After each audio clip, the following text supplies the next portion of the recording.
Christophe Willem s'exprime sur Patrick Bruel et ne mâche pas ses mots. Je trouve ça dommage que ce soit aux maires ou aux organisateurs de festivals de prendre position, et qu'il n'y ait pas un retrait naturel de sa part.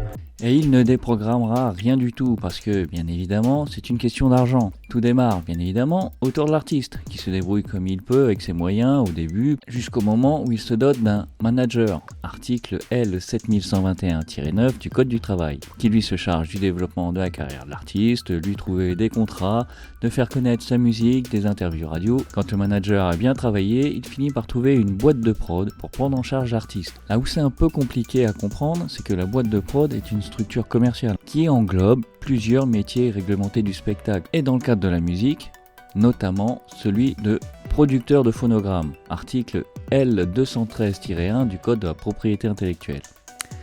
Elle donnera un cachet à l'artiste pour qu'il puisse se consacrer à sa musique. Évidemment, un artiste qui ne monte pas sur scène, ça n'a pas de sens. C'est là que vient se greffer un autre intervenant qui est le producteur de tournée, article D7122-2 du Code du travail. Deuxièmement, à ce niveau-là, pour être précis, il faudrait parler du diffuseur de spectacle pour pouvoir distinguer le producteur de spectacle et l'entrepreneur de tournée.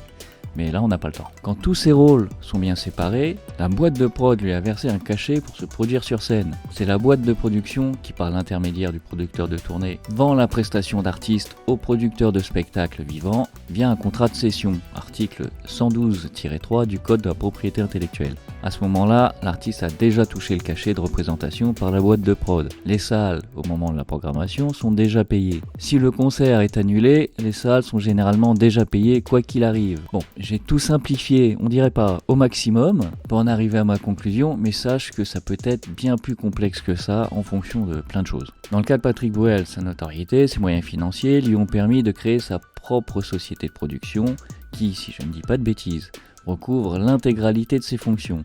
Alors, soit il vend directement par contrat de cession sa prestation au festival, et dans ce cas-là, bien évidemment, les contrats sont sécurisés. Si l'artiste ne vient pas, il y a des clauses qu'on appelle clauses pénales pour que le producteur de spectacle puisse être indemnisé.